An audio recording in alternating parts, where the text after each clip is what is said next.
Right on. Jeremy Knight with the Knight Group, your favorite Austin realtor. Good to see you all again. It is Tuesday night. World Series is tonight, so I'm going to make this one quicker. Okay, so I have a fantastic guest on tonight. I'm really excited. Melissa Hudson. She's a lifetime East Side girl in Austin. I've worked with her for a number of years. She's phenomenal. So we're going to bring her on and I'll give her a little bit better introduction in a moment. I've had several people ask me to do videos about East Austin, and I've wanted to be able to tell the story of East Austin and what's going on in East Austin, but I wanted to bring on somebody that could help me do that in the right way, somebody who knows the area very well, because East Austin is full of a lot of amazing people, amazing history. So my experience working in East Austin, I work a lot Southwest or Southeast Austin. If you go even further out, I've worked quite a bit in the kind of the exterior where it happens to go that Tesla's coming in, Pflugerville, Manor. Those are all kind of a little further east. I've sold quite a few lots on the east side. So what's crazy about the east side is that you have a lot of these historic, beautiful homes that get torn down. An investor will buy it, tear it down. I had Keenan on the show a couple of weeks ago talking about investments, and then they'll do an A and B unit and, take away kind of the beautiful history of it. But I wanted to have Melissa on. She's going to talk about that. So start getting your questions in. Melissa is also a real estate agent in Austin. So she's a great person. We're both, I just left eXp Realty, but we were both icon agents there, which is a very high production award for what we do. So she is a brilliant mind and the perfect person to bring on tonight.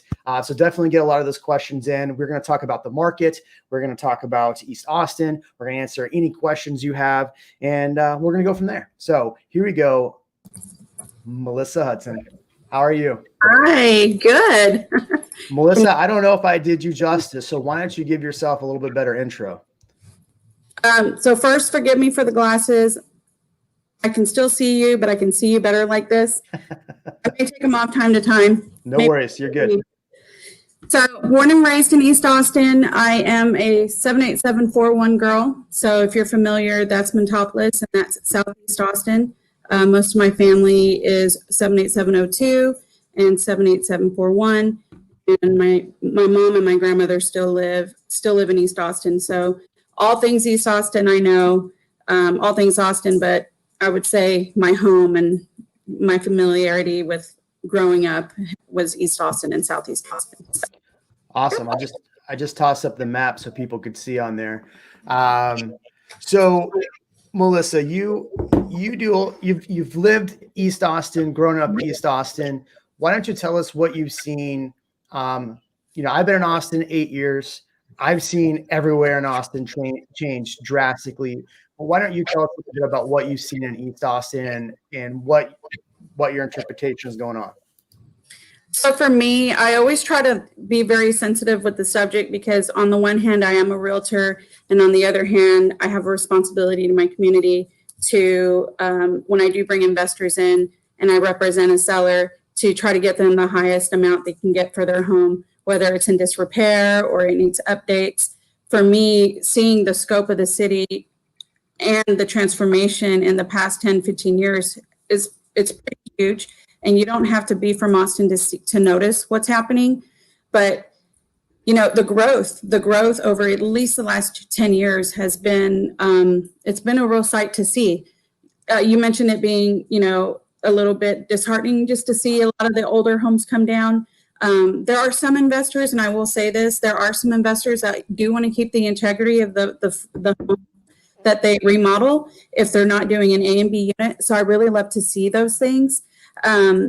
Everything from what it looks like to restaurants being closed, and the vibe has changed, some of it good and some of it bad. So I just want to keep it positive and say that, we're in a growth spurt. It's going to happen. And, for the folks that are living in East Austin and feeling it a bit, I would just say hang in there And, there are ways to make money in real estate if you don't want to be displaced. So yeah, it's been, I would say I'm 50-50 on it. I love helping investors, and then I also love helping my community. So it's kind of that, I just want to make sure everybody's happy. Yeah, what I've seen from the East Side, being here a shorter time, it's definitely changed. I mean, the word gentrification or gentrified gets tossed around quite a bit. What's amazing to me about the East Side, though, is that when you drive through there and you find the quote unquote hole in the wall places, right?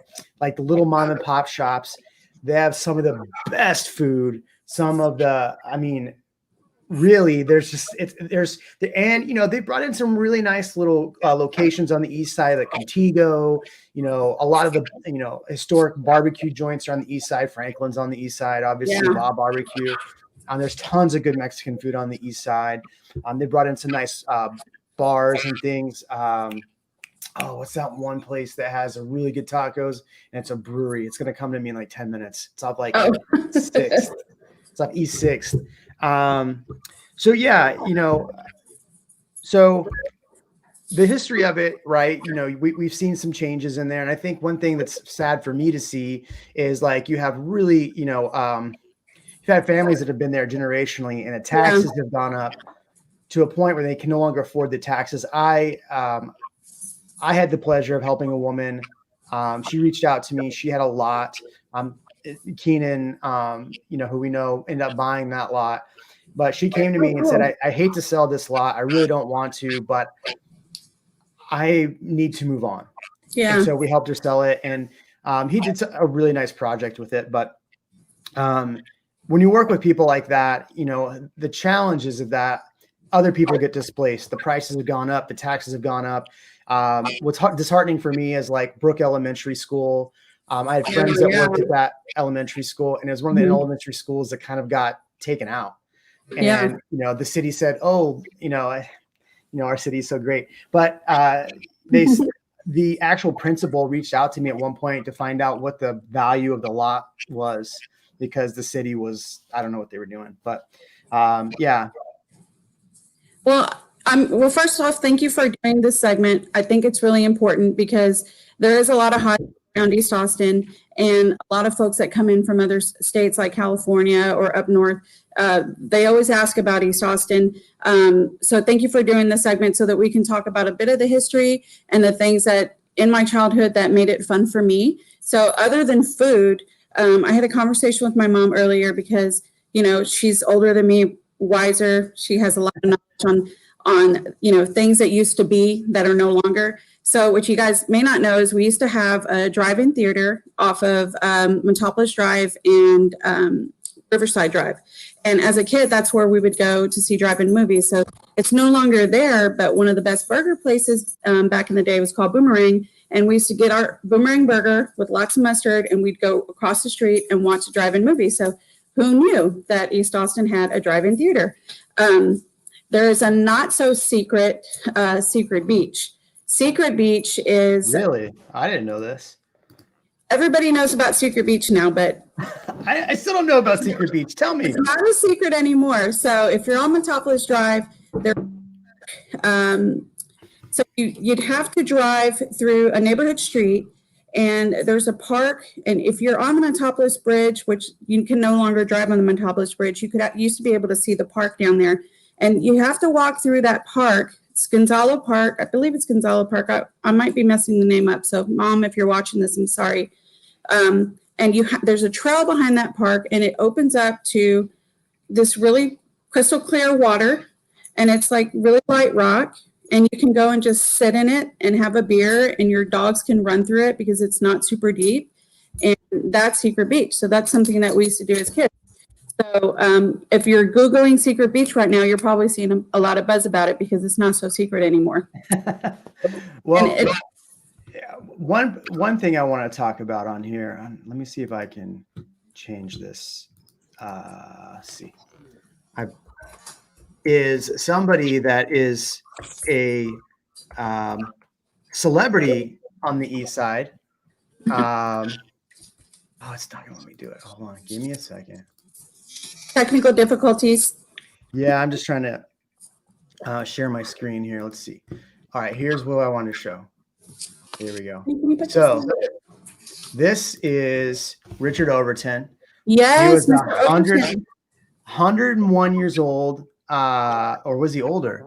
But he How old lived to was that he? 112. 103, I think. Oh, wait. Or 12. No, I think you're right. It's 112. Yeah.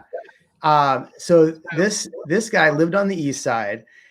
He would sit out front and smoke cigars on his patio and just talk with people all the time. He recently passed away, but this guy, I mean, just a delight. And that's what, what's great about the east side is that you have such culture and so many amazing people. It's very artisan on the east side. And I think that's what draws a lot of people there, Yeah. which is nice. And, a lot of the, artists, live on the east side. There's a big conglomerate. So east side, let's talk about the market on the east side. So when I talk about the east side right now, I've been just talking about the kind of little loop. Let me get my Google map back up here. Google map. I've been talking about, when we started talking about the east side, we're kind of talking about, let's see, here we go. I got it back. Technical. You got a map for you coming? There we go. Oh, now you went to the wrong one. Come on. Jeremy Knight. Here we go. I got it this time. Don't worry. It's coming. Google Maps. There we go. So, okay. So on the east side, you have Windsor Park, right? You have Windsor Park, Mueller, Cherrywood, down to Central, East Austin, and then it's kind of straddled by the 35, and there's some nice little neighborhoods. But this is the area, this area is going crazy, right? Yeah. People are buying up and flipping properties. It's a ton of development here. But if we go over yonder, which is a little further east, Manor, Hornsby Bend, obviously Tesla's going in right here. There's a bunch of new build communities right here off of the Decker Lake. You live east, right? You're seeing all this you're seeing this on a daily basis. I don't do as much east side business as you do. So tell the folks what you're seeing. Now, I have investors that are looking out that way, so I can tell you from my perspective, but tell everybody what you're seeing in the market out there. So right now, as they say in the new construction offices, we can't build them fast enough, and they're right. So even before the announcement of Tesla, these neighborhoods are Whisper Valley is a really big neighborhood, and I did want to chime in on that one because they have a very special development. I would call it the green, construction. Everything from farm gardens within the neighborhood. The way that they build the homes is completely green and energy efficient. So that was already a big buzz, and I know that they sell out there super quickly. But as far as development, you've got all sorts of builders coming out, and yes, they are shifting towards Manor because they're purchasing that land. And I don't know if we want to save the investment piece or if we can talk about it now, but I did. Yeah, bring it up. Can we go ahead and bring it up? Okay. Yeah. So let me just back up a little bit. The folks that are selling their homes in Eastside, 787, 4102, 2425, a lot of those folks are moving east, right? So you're looking at Manor, Del Valley, and Del Valley is on the east, in between. It's closer to Manor, but it's east on that corner that you were looking at. I'm glad you pulled that up. Did you just pull up Whisper Valley? Yep. It is the coolest development, and if you're a realtor or a buyer or an investor and you haven't looked into this neighborhood, it's super cool. I can't say more, positive things about it. But speaking of investors and purchasing, and I would assume that the purchase would be for rental. There is a DR Horton development, and when I talk to first-time buyers and investors, I say, don't sleep on this neighborhood. It's the TRMO neighborhood. It's a DR Horton build. And if you're an investor and you're looking for a buy and hold, do not sleep on this neighborhood. The tax rate there is 1.98%. They have a $10 HOA. The price point is 260 and up. And even a few months ago, you could get a home over there under 250. So they're obviously paying attention to the market and the growth. So I would say affordability for buyers that are, having to sell their homes in East Side, or even first-time buyers and investors. And if you're an investor, you want to get in there quick because they only allow a certain amount of investor purchases in that neighborhood. And it does back up to a park and the East Metro and all that development out there. So there's a positive in that. So development-wise, I see more happening, especially in Manor. I can tell you in Manor, I do live in Manor now, and there are so many builders out here. Wild Horse Ranch, Shadow Glen has 3 different builders, and they're still building. So it's just like you say, it is crazy here, and especially east, and especially right now. Yeah. What's the other one? Is it Parker Station? Is that the name of it? It's right up the road from Tiarmo. Yeah. So Parker Station. So that's like one of the only places that you can actually have downtown views for under $350,000. Yeah. It's nuts.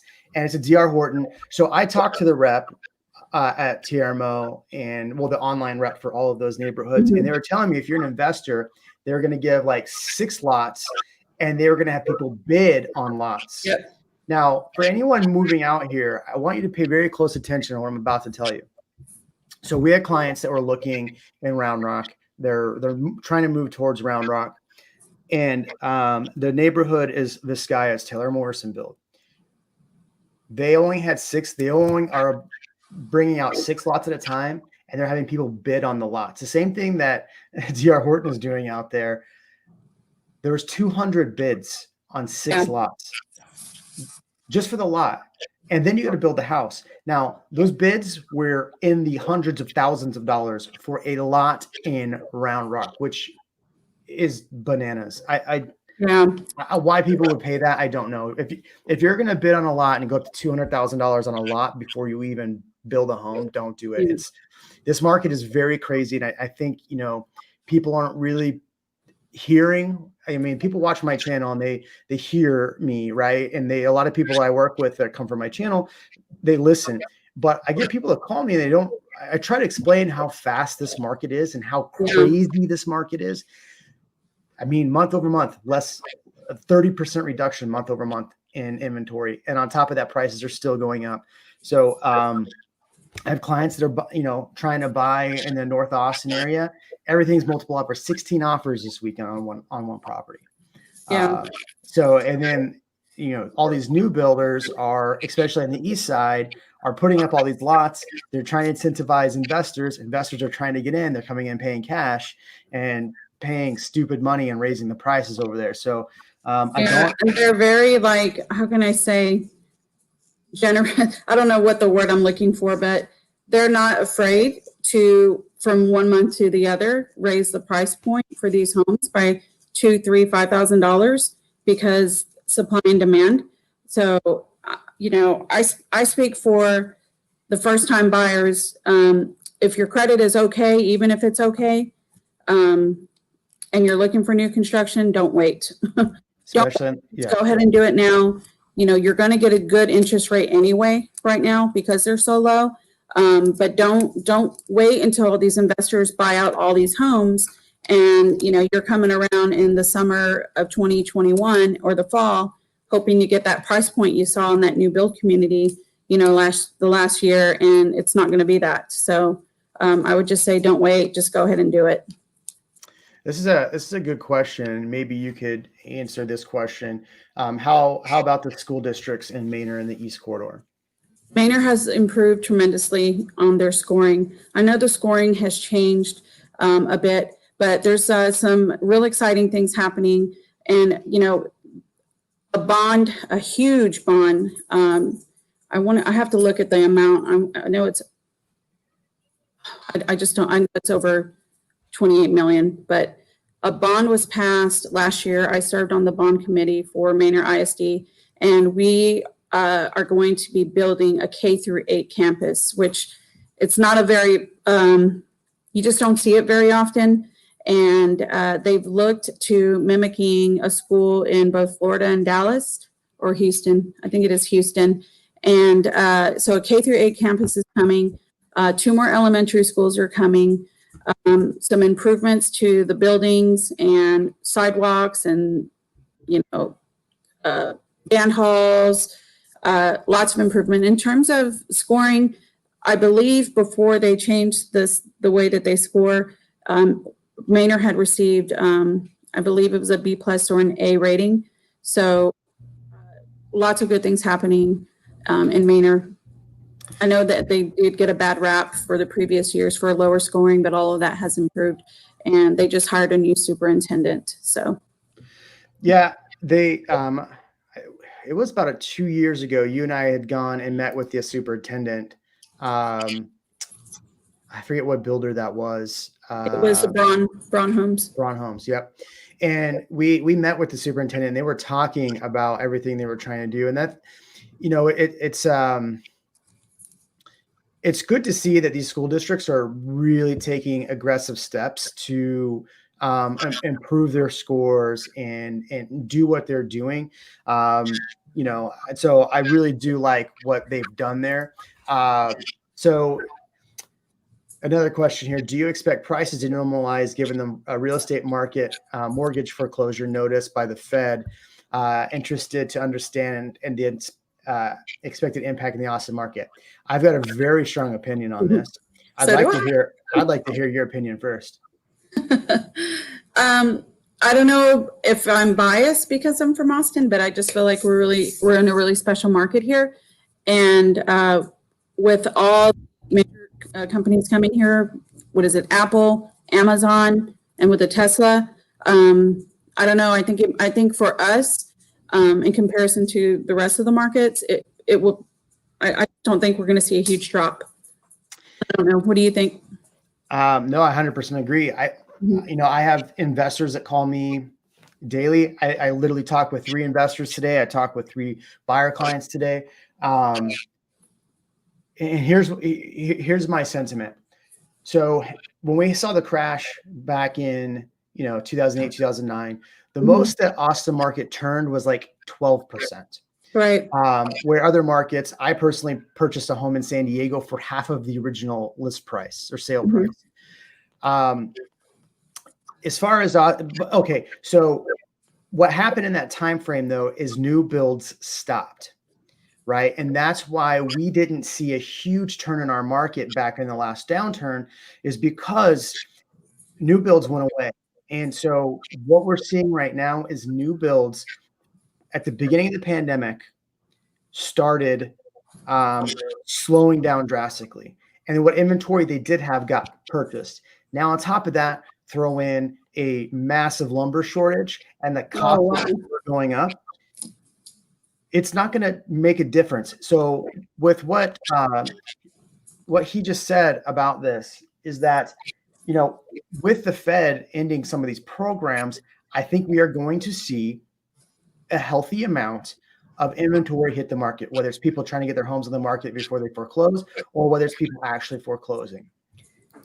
The flip side of that is everything you just said. So many businesses are moving here. So many people have said, I'm out of California. I am out of Washington. I am on my way to Texas. I can't do with these high taxes anymore. So with that being said, I just do not see next year, if there is a massive turn in the market nationwide. Number 1, Austin is number 5 most recession resistant city. Number 2, there's no inventory right now. Month over month, we've had 0 inventory. We've had 32%, 34% reductions in inventory, and people are here buying. I mean, I have investors wanting to buy up to $5 million worth of property. I'm probably not the only one. And that's just one investor. So I think that, people really need to realize that if you are expecting the market to turn and you're expecting to buy something low in like February or March of next year, good luck. Buy now. I mean, really, that's unfortunate. It's going to be a buy now for me. What do you think? I'm 100% with you on that. And, just to echo what you said, don't wait. The interest rates are good.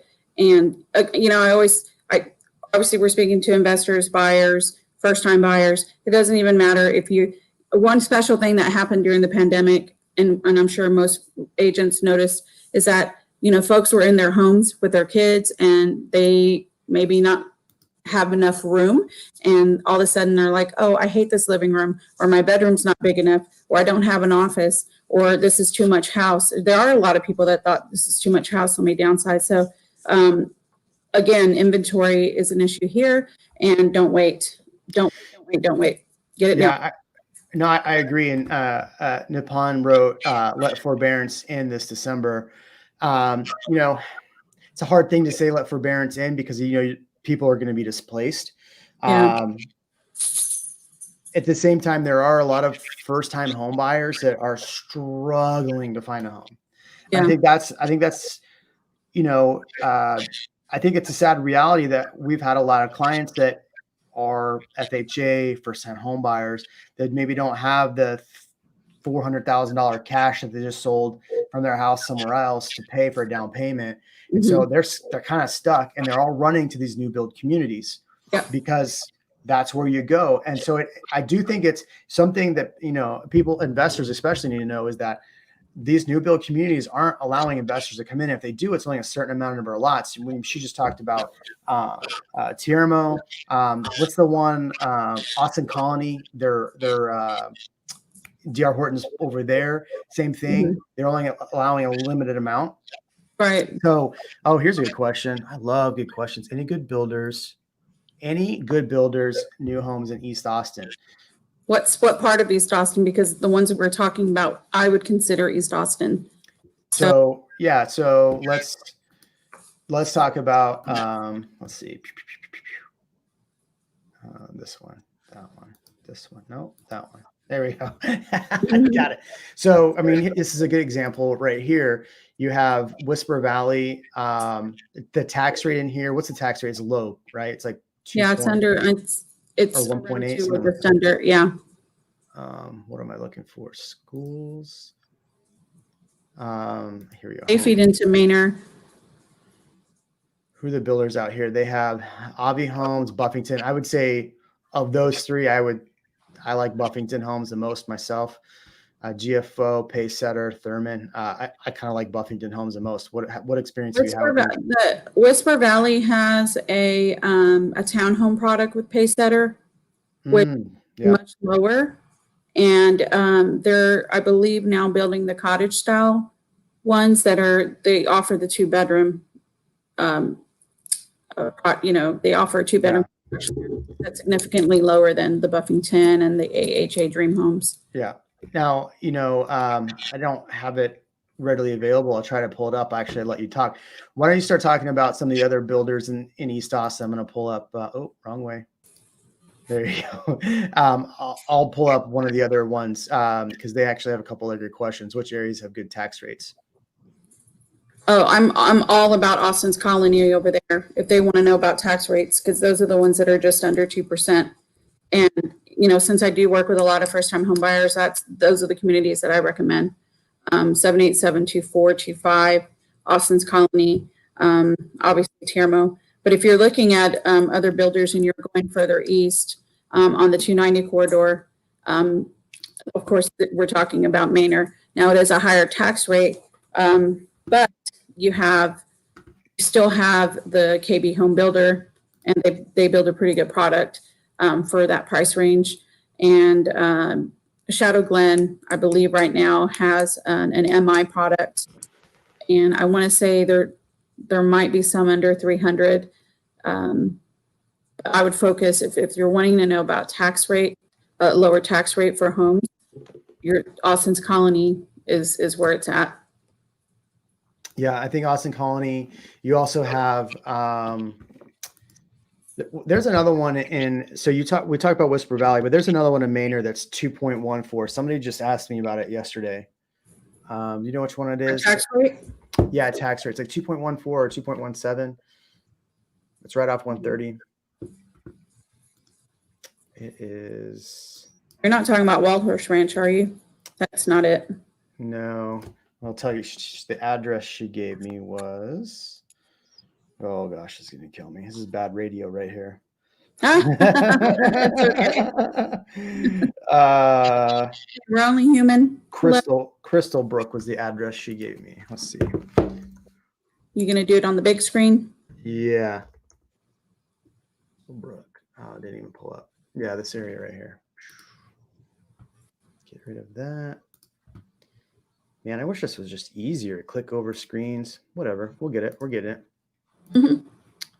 Chrome. There we go. So, okay, we can see here. So it's right off the backside of Windsor Park. It is, let's see, pending. There are some build in the 2A. Chapman Estates. There you go. Northridge Park. Okay. Yeah, and well, see, these prices are getting kind of high. Yeah, what was the price on this? $343. Yeah, I mean that is much higher than a lot of first-time home buyers are trying to get into under 3, and I have investors I have looking on the east side are trying to get under 3. What other? So you said Shadow Glen, which is in Manor. What the tax rate in there is high, isn't it? It's over 3%. Yeah, a lot of these I've talked on my channel before about areas not to buy, and I believe I put Shadow Glen on that list just for the tax rate alone. Right. For investors, at least. I mean, if you're a family and you want to live in a really cool neighborhood, they have a really cool amenity center and they have a water slide, so it's really appealing. And here we go. The homes are really pretty. Mike, thank you for asking the question. We were just talking about it. Is Manor Shadow Glen a good place to buy a new home as compared to resale home of similar price? Sorry, I cut you off. It's okay. There are some great resale options in Shadow Glen. Resale, yeah. But if you're buying new, do you recommend buying new in there or trying to go after something resale? I don't believe Meritage has any more. I don't think they're selling any more in there. But I believe Centex and D.R. Horton has just moved in there. So you can still get a good product in Shadow Glen. And, there are other neighborhoods that have new builds, but their tax rates are even higher. So I would say if you're an investor, probably not just a great idea to buy in a high tax rate neighborhood. Yeah. But if you're looking for a new build and you want to be, it's a quick drive to Austin, it's a great option. And it's away from all the traffic on the other end of the city. Well, that's one thing we haven't talked about, the traffic from the getting into there. So if we're talking about Shadow Glen, or let's see here, I'll pull up Austin Colony. If you're looking at like Austin Colony to downtown or to North Austin where tech companies are, what do you think the drive is for that? I just put you on the spot completely. Sorry. Well, I can tell you what my commute is. Yeah. Okay. So you're in what neighborhood are you in? I'm in Wild Horse Ranch. So I feel we're really lucky here because we're kind of like sandwiched in between 30 and the 290. So if I need to get south, I hop on the 130. And if I need to get downtown, I hop on 290. And then they're both toll roads. So my commute from my house to downtown is 15 to 20 minutes. And I say that's the COVID traffic, but traffic is starting to pick up. If you're driving further into Manor, it's a little bit more traffic that you're looking at. But it's not terrible at all for me.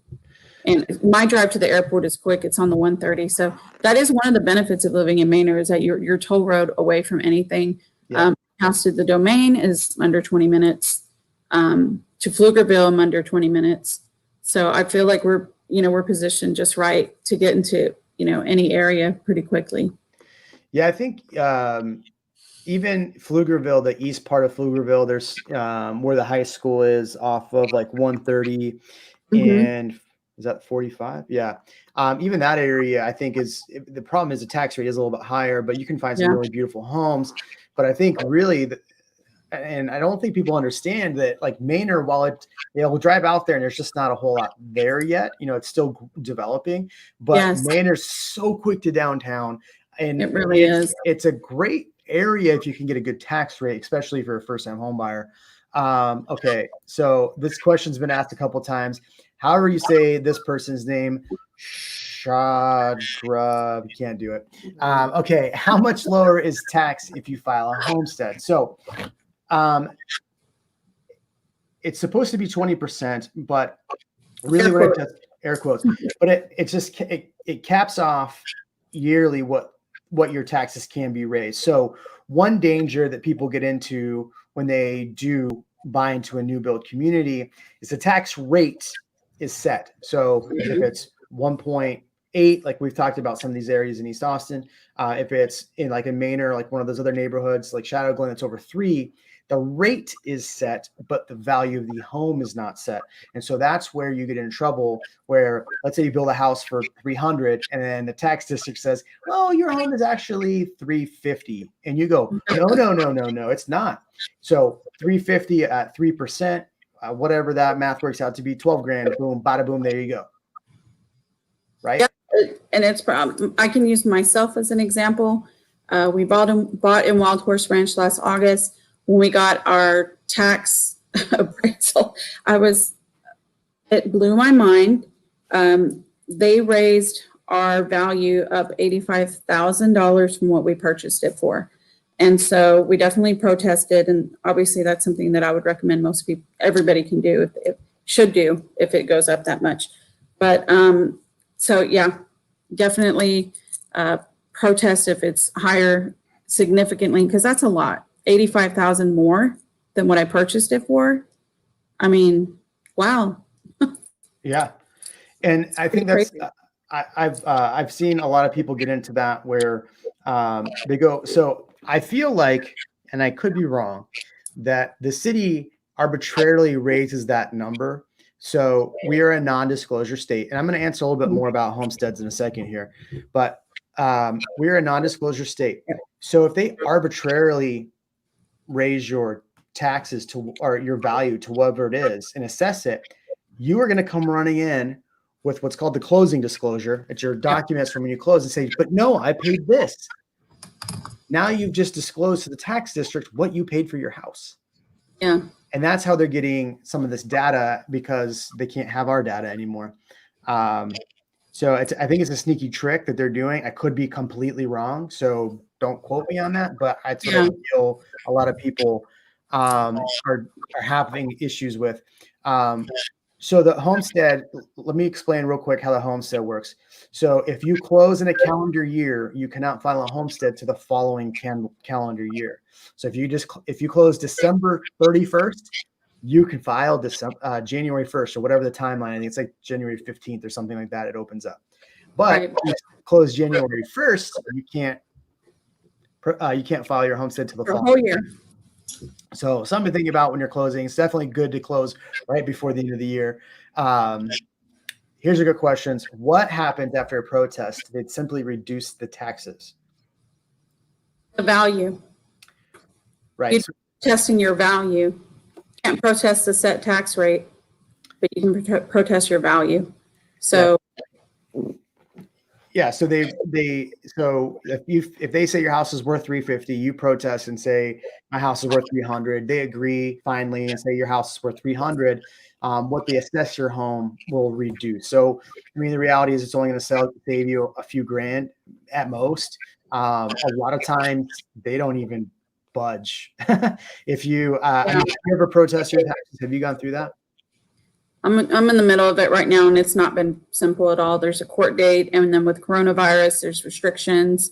So I just don't feel like they're, extra cooperative.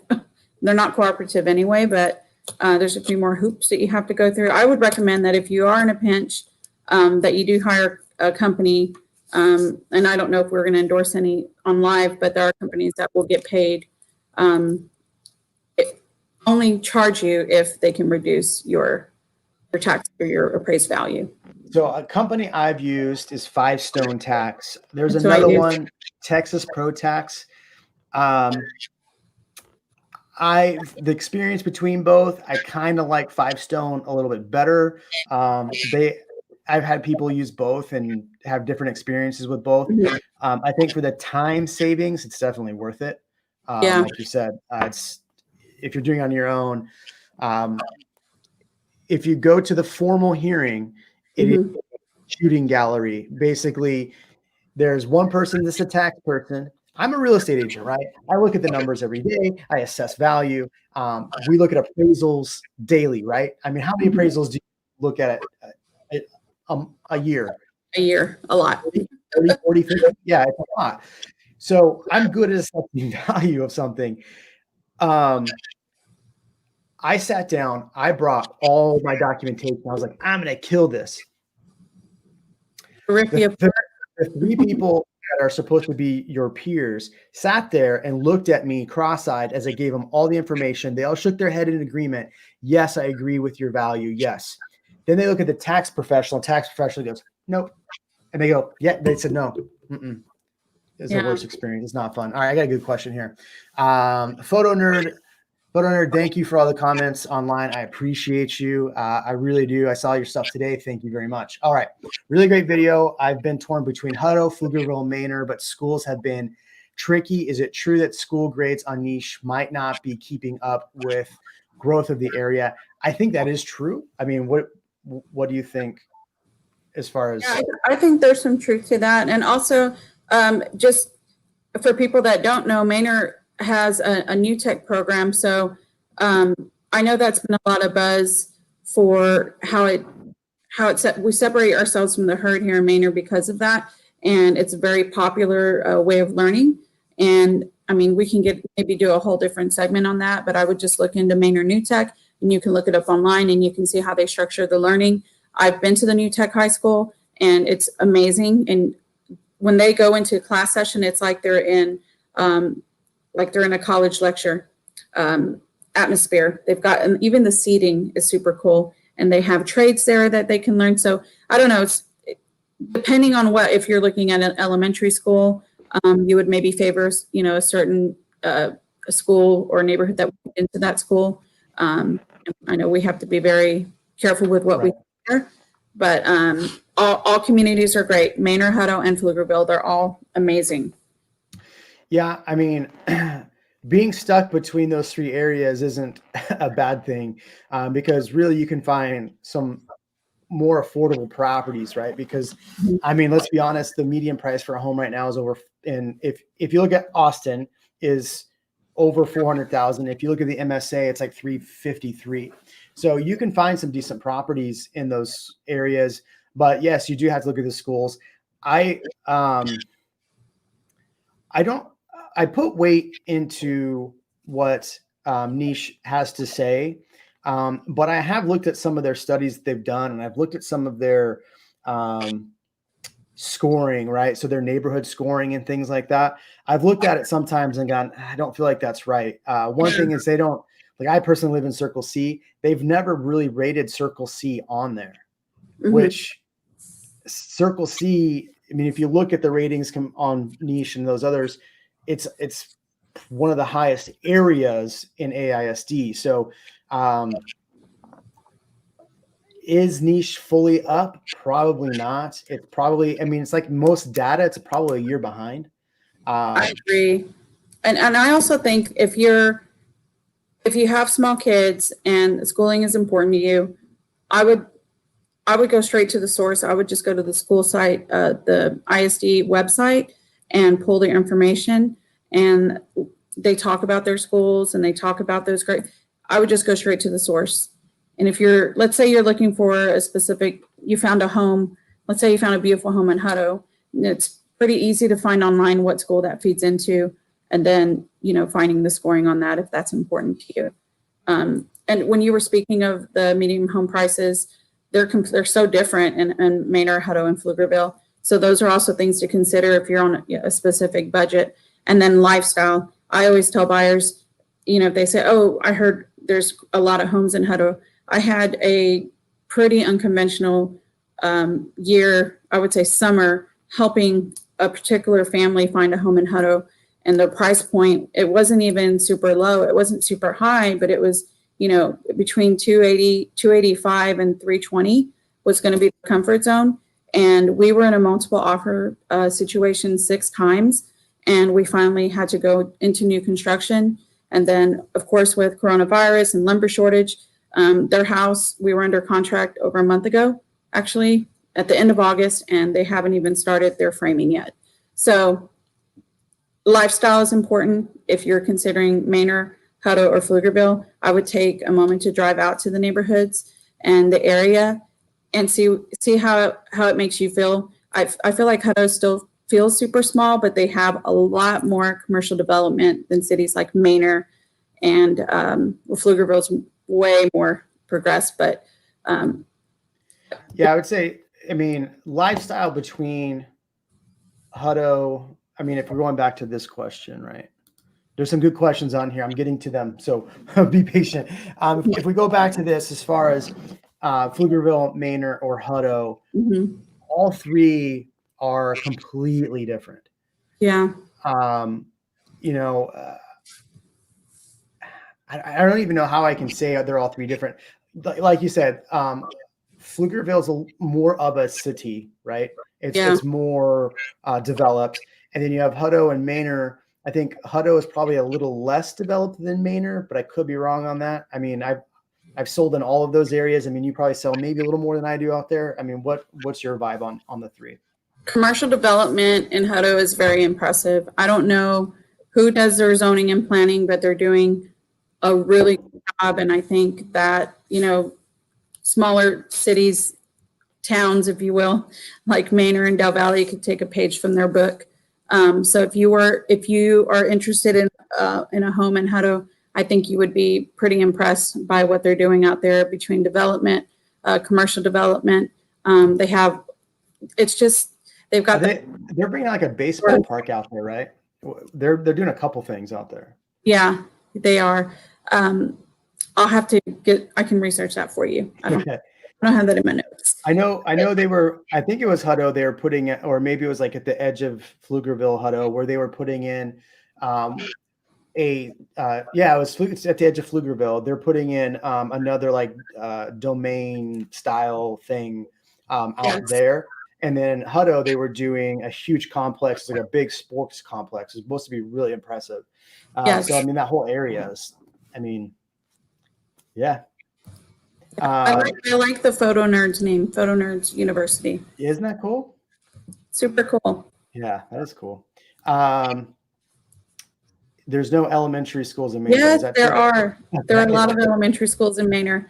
It's just that with the new bond, they're slated to develop more schools. I believe it's in 4 years. We'll have over 2,700 new elementary age students in Manor. So we cannot keep up with the growth. We cannot keep up with the amount of families that are moving here. So that bond was super important. So there are elementary schools. There's one that they're going to build here in Wild Horse Ranch. And then the big surprise for the district is probably going to be that K-8 campus, which is not super conventional in this area. So I think it's going to be very interesting to see how that pans out. Cool. I mean, some people, I've gotten an email one time, like, why do you bring other real estate agents on the channel? And so I always say this almost every cast, is that I like to bring on agents that are awesome, like yourself. And then, and I like, yes, I mean, we've worked a lot in the past. You're very knowledgeable, and I want, if there's something that I know about, but I think somebody else might have a better understanding or more knowledge, I love to have them on to give that knowledge. So this whole channel is all about just giving people knowledge. And so thank you for being here. So Charles had put this on a while ago, and I didn't neglect it. I just, we had technical difficulties at the beginning. I went to Georgetown this past weekend and looked at homes in Liberty Hill area for some parts of Leander, and he said that he said something about water. Oh, there we go. I said that. Anyway, he made a comment about the high water being almost double. A lot of those areas that we've talked about in East Austin are on private water, especially Manor. Manor, but what am I talking about? Austin Colony is on private water. So do you see the water costs and utility costs higher in those areas? I haven't heard of any I guess, controversy over water in those areas. I have friends that still live in that neighborhood and they've never had a complaint about it. And I've put some folks in the new build community and I haven't had heard any complaints about their bills. I've heard that they're building pretty energy efficient homes for new construction. So I've heard good news on that. Hi, Carlos Moreno. And Photo Nerd said, me too. I think he's commenting on he likes his logo. I agree. Let's see. I'm moving from Los Angeles to San Antonio. Ugh. Why would you move there? Stay here. Tim Macy was on a couple weeks ago, and we battled between San Antonio and Austin. There were some very spirited comments after the podcast on the channel, which was quite entertaining. It's apples and oranges. Austin reminds me of California. I'll leave that one alone. What good suburbs in terms of school and commute near Apple campus? Ooh, that's a good one. They feed. I think the Apple campus, if I'm not mistaken, feeds into Round Rock ISD, the further end of Palmer near McNeil, and those are some really good schools over there. Suburbs. That area is kind of tricky because you have Leander ISD on one side and Round Rock ISD on the other side. And the suburbs close to the Apple campus are older suburbs, unless you're looking at a lot of those new construction developments are already done towards the end of Palmer, going towards the toll road. And I believe that was, I can't think of the name of the builder right now. Give me some names. There's so many builders up there right now. I was actually doing some research for a video. So you have, let's see. So the Apple campus is going to be right. Are you seeing my pointer? Okay, good.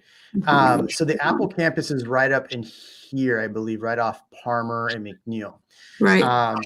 So all of that to the right is Round Rock ISD. Yeah. This area right here is my target investment area. This area right here. I'm just giving everybody all the secrets. Wells Branch, this north part, there's a lot of new construction still in this area with, I think it's Pulte Homes. Tax rate's 1.9. I've done videos on it, so I'm not really giving away too much of my secrets there. This area, the tax rate is a little bit lower up off to Anderson Mill. There's not as many new builds, but really, if you're wanting to capitalize on Apple campus, I would take this whole spot and go right here. Like this, just throw a box from Brushy Creek down to the Domain and make this box your investment goal. What would you think about that? I would agree with that. You might be able to find some really good resale homes near that McNeil area right off of Palmer. Resale for sure. Lots of resale. When he says school and commute, I'm wondering if he means an elementary school or in terms of university. Yeah, I would say, I mean, if you look at, I would always just recommend looking at, greatschools.org or niche, but, there are some well-rated schools definitely up towards the Brushy Creek area. Oh man, Avery Ranch is a good neighborhood out there. Yeah, Avery Ranch is a great neighborhood. Just in general, I've done video. I can say that because I've done videos on Avery Ranch. Yeah, and you'll find in this area there's a lot of older homes, but there's some new construction over off Anderson Mill. Then you get up into Cedar Park. So if you're looking to capitalize on that, I would say this like box here is where I would go. All right, let's see. And I'm glad you mentioned that because right up on the other side of 183 is Cedar Park, and there's some great neighborhoods in there, and it's really not that far from there to the Apple campus. I mean, look, you got the Austin Aquarium right here. I mean, who knew that we had an aquarium? Anderson Mill West is a great neighborhood. Which one? Anderson Mill West. Anderson Mill East. They both feed. So Anderson Mill West will feed into Round Rock ISD, and if you call for 620, Anderson Mill West feeds into Leander ISD, and both school districts are very, very good. And you would be surprised because if you're looking at the distance on the map, it seems far, but if you take Anderson Mill all the way over, you're at the Apple campus like that. Oh yeah, because Yeah. I mean, here's because Palmer, it's right off Palmer. So I mean, yeah, you're right there. Henderson Mill, boom. You're right at the end of it. Let's see. What else do we got? Carlos is laughing at me. Nothing. Thank you, Carlos. Throwing at me the California for, oh gosh, come on, man. What are your thoughts on Gerald? We're going way off of East Austin yeah. now. We went, ping. We went from East Austin to all the way everywhere. Yeah. East Austin girl selling in Gerald. Give me your thoughts on Gerald. I have sold in Gerald. I've sold one in Gerald. That's it. And I for me, it's just a little far. It's the same thing as Liberty Hill. I don't do a ton of business in Liberty Hill. Yeah. Obviously we'd love to help people there, but I'm not sold on. Everybody asks me about Liberty Hill. I'm just not sold on Liberty Hill. I'm really not. I think I would, for what you can get moving to Hutto or Manor, I think it's a better option in my opinion, but I could be wrong. I've been wrong before once. It's far for you because you live way south. I do. I'm way south, way better. My friends at South Austin Beer Garden say. Gonna get into that south versus north. Hey, I mean, if you want to reprise last week when I put the beat down on Ian from north versus south, we can do it. Tell Amit if he really is considering Apple in the move. I would look into the homes in those two school districts, feeding into those two school districts. And Amit, you cannot go wrong with Leander ISD or Round Rock ISD in that vicinity. You cannot go wrong. Yeah, I would say even like if you even go up as far as Leander, it's really not that far, maybe 30, 35 minutes at most from Leander. And Leander's, I mean, you can get a really nice house in Leander under 350. So, and the toll road is right there. So it's great. And that's a north-south conversation right there is our toll roads out north. And then you got Costco's right here, I believe off Whitestone. Yeah, Costco Park. Here we go. So Costco's there. So you got everything you need. It's pretty much on the edge of Leander and Cedar Park. I mean, it's funny that this is Cedar Park when it's like Cedar Park's really like more down here, but whatever. Yeah. What do they call it, Cedar Park? Paul. Okay. What else did we have on our chat? Anybody else got questions? Because you have put some stuff together on East Austin. Why don't you throw some knowledge at me? So I just wanted to shout out to some fun things to do. Obviously the Secret Beach. And, when people think about Austin and they think of the trails, they automatically think of downtown and doing their little jog and their trails through the downtown area. But don't sleep on the East Austin. A lot of people don't know that trail goes all the way on the other side of the river. So you can still have, I guess, without all the, I wouldn't say traffic, but it's very crowded closer to downtown. But the Ladybird Lake, which is what we used to call Town Lake back in the day, that trail crosses over the bridge into East Austin. So the trails, the Secret Beach, the Colorado River, there is the Longhorn Dam that people fish on still to this day, and that is off of Pleasant Valley near Cesar Chavez. So don't be surprised if you see people right here. I'm circling it over there. Oh, you try to bring it up? I'm circling it. Yeah, right there. So that Roy G. Guerrero Park, that's where Secret Beach. See, you see Secret Beach right there. They even have it on the map. It's a secret to me because I'm not seeing. Oh, right there. Look at that. It's right there. Okay, so the Roy G. Guerrero Park, you would take that trail back there, and I guess it's not secret anymore. So I play softball at these softball fields right here. I love this softball. Yeah, I love it. So then the dam that I'm talking about, the bridge right there. Yeah. Here. Right here. People still fish there. Yeah. People still fish there. So if you want to get your fish on and you don't want to drive far, go there.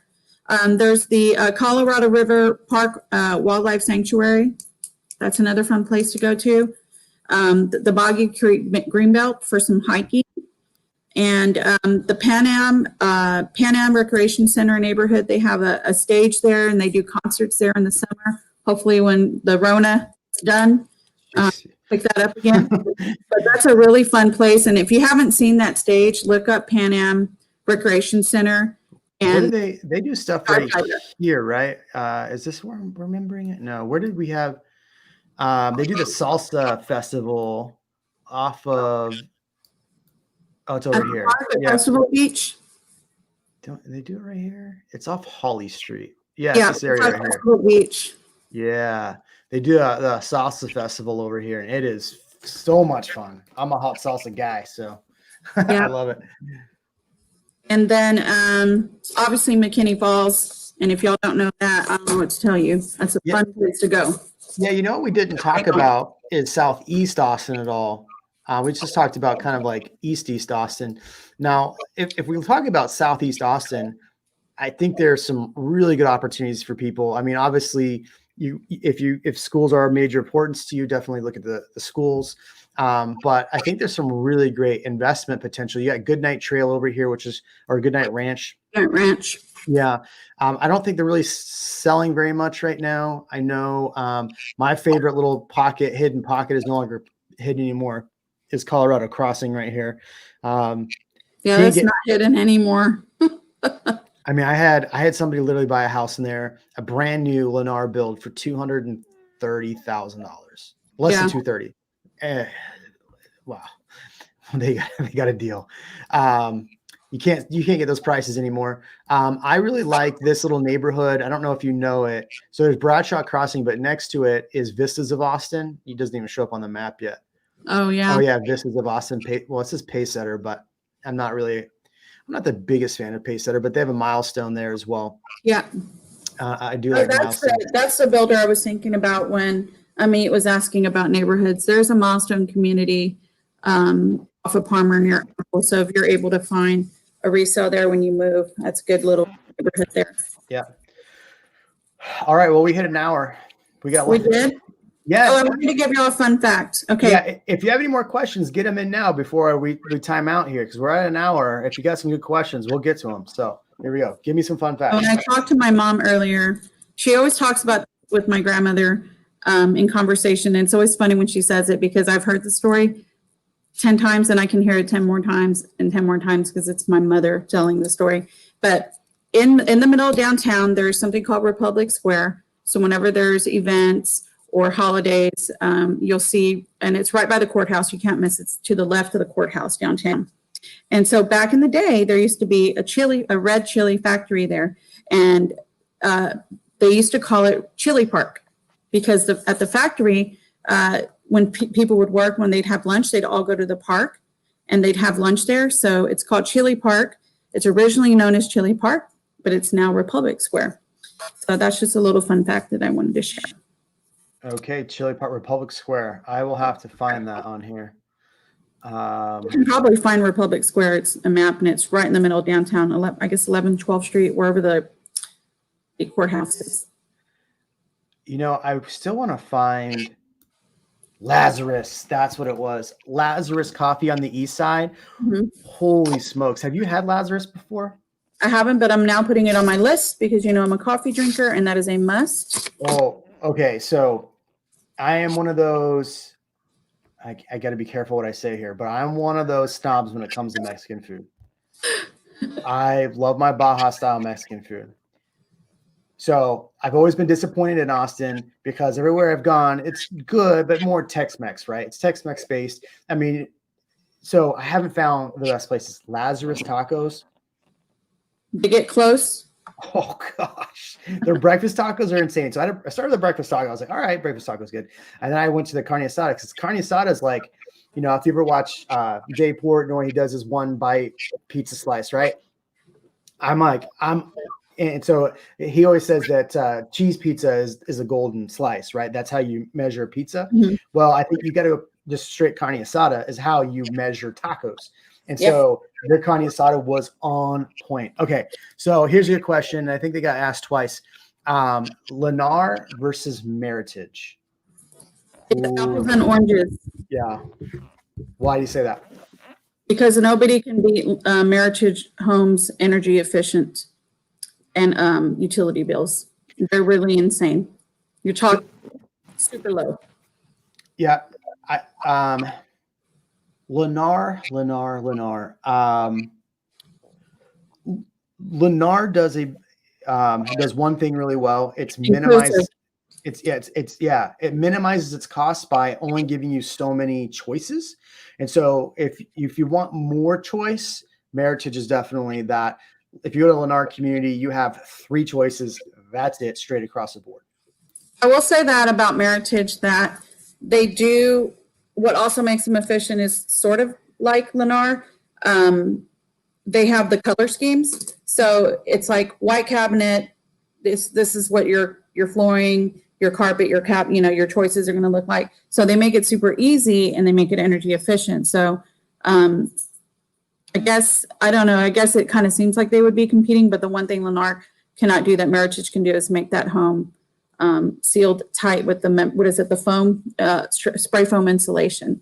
Yeah. So Lennar, I think what they do is it's like that.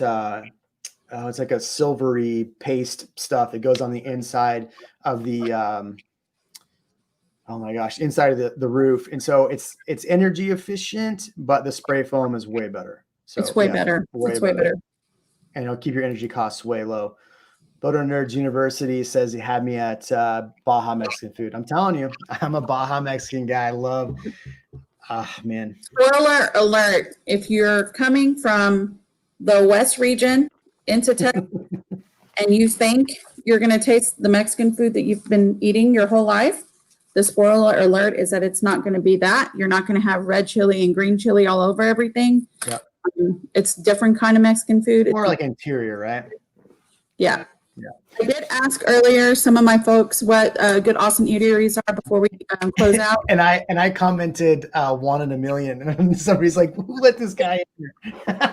So I mean, it's iconic, right? Because it's Austin. It's an Austin business owner. So 1 in a million. If you haven't heard of them and you're from here, you've been living under a rock, because you've got to go there at least once. Joe's Bakery is my favorite. I will always put them at the top of the list. So it is a bakery for a reason, because yes, you can get Mexican sweetbread and it's delicious. And they have pretty good, did you say carne guisada or carne asada? Asada. Okay. I don't know what that guisada thing is. I can't figure it out.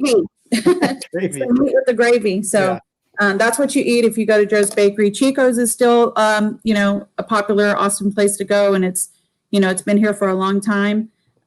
Someone else mentioned Eastside Pies for pizza. And Eastside Pies. My neighbor owns Eastside Pies. Oh, really? Eastside Pies is good, yeah. Starlight Cafe off of I-35. That's been there for a while. I don't know if it's off of I-35, but I don't know how long they've been here. I'm thinking of a different cafe. Dan's Hamburgers. I will always choose Dan's Hamburgers over Whataburger, or what's that place you like? In-N-Out. In-N-Out. Don't tell people that. I get in trouble for being an In-N-Out fan. So if you guys are trying to make a decision on what burger tastes better, I would suggest you at least try Dan's one time, because it's Dan's is good. Dan's is good. We eat at actually a lot. Hop Dottie's second location off William Canyon. It's called Little Dottie's. Well, they have lots of locations, but You told me about that. You said it was really fun. Little Dottie's is pretty legit. It's probably my favorite burger. Well, Hot Dottie's, but Little Dottie's is my favorite burger in town. So but if you're looking like a classic burger, Dan's is pretty phenomenal. It's a really good burger. Lex asked this question. This is actually a very good question. I want to see how you feel about this. I've seen a lot of stories about East Austin, citizens upset about new construction. Does that make East Austin more hostile area? I don't think it necessarily makes it hostile. I just think it makes people feel like their voices aren't heard. Specifically, a development that a developer has been really trying to work on getting the zoning change on Kemp Street, and that's in Montopolis. I speak on that because it's the neighborhood that I grew up in and where my mom still lives. And there's one street that pretty much has the best view of downtown, in my opinion, of Austin, because you can see the full horizontal skyline. And so the investors have been really hungry. And there's one particular investor that wants to do a 300-unit condo. And if you drive down the street and you see the neighborhood, it's not conducive for a development like that. I don't think that the neighborhood association or applicants are going to win on this one. I think the city council is probably going to approve it if they haven't already. I don't think it makes it hostile, but what it will do is it will displace the so I mean, it's just part of the growth and it's inevitable. I don't think it makes it hostile though. I think it just, people have to plan accordingly. Yeah, I think what you said kind of nailed it on the nail on the head with people feel like they're not being heard. I think there's a lot of different people that feel like the city council is not listening across the board. So it's not just one party. But so here's where you're talking. Kemp Street. Yeah, Kemp Street's right here. So to give you an idea, if we satellite this, so I mean, all the downtown beauty of buildings is right here. So what you're talking about is this area right off here. So you have like the beautiful park right behind you, but then if they developed this, you would kind of cut down the beauty of this park. So I think that's one thing that I've had a lot of clients come out and we've talked about this recently, is that Austin has done to this point a very good job of keeping green spaces green and protecting green spaces. So what city council does is what city council does. If we cannot get into a home we want, should we jump in any house or should we wait and save more money? I love this question. What do you think? I've had this conversation a lot over the summer with our first time buyers. And I think one time I might've said out loud and not meaning to, I told my client, and I really meant it, and I meant it in the most endearing way. I said, just buy a home in the Austin area because you don't have to love it, but if you can live in it for at least, 3 to 5 years, and I don't see your value going down. So call it your first investment. It doesn't have to be your forever home. That's my case. What do you think? I agree. I give people my example. We purchased our first home in Austin in our budget, and it was adjacent to the area we really wanted to be. Obviously we live in Circle C now, so we bought it in a neighborhood a little less expensive across from it. We did a little bit of upgrades to it, and then we sold it and moved into Circle C 4 years later. Yeah. I don't want people to think, here's the thing, as a real estate agents, we have an obligation to, help our clients. Number one, the biggest thing you can do is in buying real estate, you're honestly, you're creating wealth, right? That's where most people make, long-term money is from buying a home, holding on to it, building equity, and then selling it in the future. By saying that, I don't want people to think, and I know your intention, right? I don't want people to think that we would be telling people just to buy a home, definitely buy a home that you can hold on to and know that where you buy that home, you really want to look at the numbers and make sure it's going to gain in that area, right? You don't want to just buy a home and then, buy a home in a high tax rate area, and then all of a sudden you're taxed out of it, right? That's not a good idea, but you really do need to make a good financial decision. If you can find a home that's going to make good financial decision, and it's a home, it's not what you love 100%, buy it, hold on to it for 2 years. Things are going to change for you in 2 years, most likely, right? And then hold that if you can, hold that as a rental, which I wish I would have done with my last home, but I didn't. Hold that as a rental and then buy something else. And now you've actually become a very good investor, right? You have a rental, now you have a new home, or take that equity and buy your new home. But I think, with where the market's going, we don't have the crystal ball to say that, yes, the market's going to go up 30% next year or what, that's ridiculous. But, there's nothing telling me that we are going to see a significant change in Austin. So yes, I would buy a home, even if it's not exactly where you want to be. Yeah, because it doesn't have to be your forever home. Correct. And I mean, don't wait if you're going to price yourself out, and that's what you don't want. You don't want to price yourself out. Yeah, I mean, you don't want to just jump into a neighborhood with high taxes that's at the edge of your budget, and then your taxes are going to go up, right? Be cognizant of that. If you're going to buy an area with the high taxes, make sure you try to go down on your budget to kind of offset that. Right. Right. So, be mindful about where you're buying. But, if my example is a good example, and I've had a lot of clients come out and do the same thing. I want to be in this area, and said, we've got it in, an area adjacent. And then they turned that into a rental and done what I should have done and kept it as a rental. I sold it. My bad. I shouldn't have done that. But, somebody asked a question about neighborhoods avoiding East Austin. I don't know if what you mean. Is it crime? Is it traffic? Is it, I can tell you values are increasing, so there's no bad place to buy. So I might need a little bit more detail of a question. Let me bring up the map. There's so many areas in East Austin that are developing. And I say that, try to be mindful when I say that, but are developing where they're putting in new construction, or like a good example would be Mueller, right? So they've taken out this whole district. They've created some really close homes. That development, is a great development. I don't like how close everything is in there. But on the flip side, there's a really nice new community on the other side that I kind of do like, which is the Grove. Honestly, the prices are almost the same in both of those now. One's on the other side of 35, the other's not. I think Mueller is great for a lot of reasons. They've done a lot of cool stuff there. So it's definitely a good place. It's definitely a good place to go through for sure. And one thing to kind of not forget about East Austin is that there are going to be people that just aren't going to sell.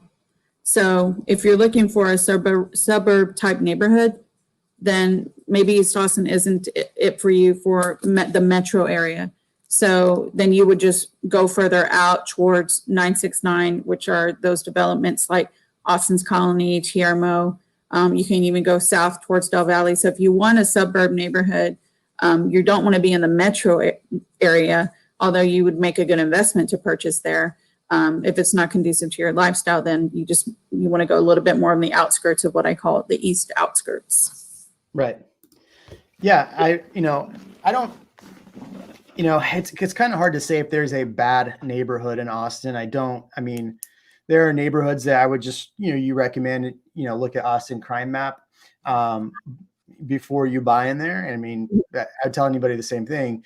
But I think East Austin does have a lot of charm to it, and there's a lot going on in East Austin. So if somebody's looking to move into East Austin, I would never discourage anybody from moving there. Especially like when I say East Austin, I'm talking about that corridor between 183 and I-35. Mm-hmm. Look at Lex. Nobody's going to give you heat. Trust me. There's so many people from California here already. Look at this guy here.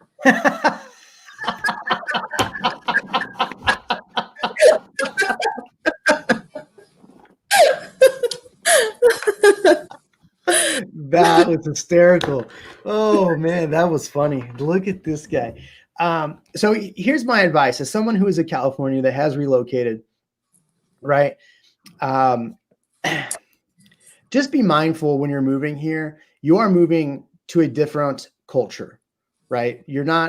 California culture is different from Texas culture. And I don't say that in any derogatory sense. Just know that, and I just did a video on this, what it's like moving during the pandemic. And two of the people on there said this. They said, actually almost everyone on there said how amazing and nice the people are in Texas compared to California. Now, my recommendation for anyone moving out here is just come over here with a mindset to be friendly and don't be a jerk. Because here's the one thing, if you're going to come over and be like, oh, I'm from California, it's better, you're going to take heat right away. But if you come over and accept that it is a different culturally and understand that, take a beat, walk around, live it, and see what it's really about before you start crapping on anything in Texas, Austin, wherever you go. Because I think, there are so many people that I know that we might disagree politically, we might have different ideas on things, but we are best friends because we came over here. We understand that there's one thing that's important. God loves Texas. God loves Texas, and don't you dare order a burrito because we eat tacos down here. For sure. Remember, you're moving from California. Tacos, not burritos. One tip, if you are moving from California and you want a burrito, super burrito up in North Austin, burrito truck. There's one downtown, so I got your back. Good carne asada. To love North instead of South. Oh. Toll road, burritos. Yeah. Costco. Hey, we have a Costco down south. We get all that really cool stuff. It's right next to what's that place? Whole Foods. So yeah. Rock Donuts. Okay. So are we back in a North versus South Austin fight here, or what's going on? We're getting a water park in Round Rock out here off of 79. It's true. Sure. We have a Shipley's Donuts. We can go on and on. So Yeah, we could. All right. Hour and 20 minutes. Melissa, thank you. It was a good stream. I really appreciate you. I appreciate everyone that's jumped on, had questions. I will drop on the replay of this. I will drop Melissa's information in there. If you ever want to reach out to her and ask her any questions, she'd love to answer your questions. She's phenomenal. Thank you so much, everyone. Oh, see, now Southern Hospitality have I experienced. See, hold on. One more question, Lex. Thank you. The Southern Hospitality I've experienced every time I visited has been amazing. Maybe I'll switch those license plates sooner. That was the advice of somebody from the video, was to replace their license plate sooner. I recommend it. I recommend it. All right, everybody. Thank you so much. If you haven't already, make sure you subscribe, like, comment, all that good stuff. Love you all for doing that. Have an awesome day. Bye. bye, y'all.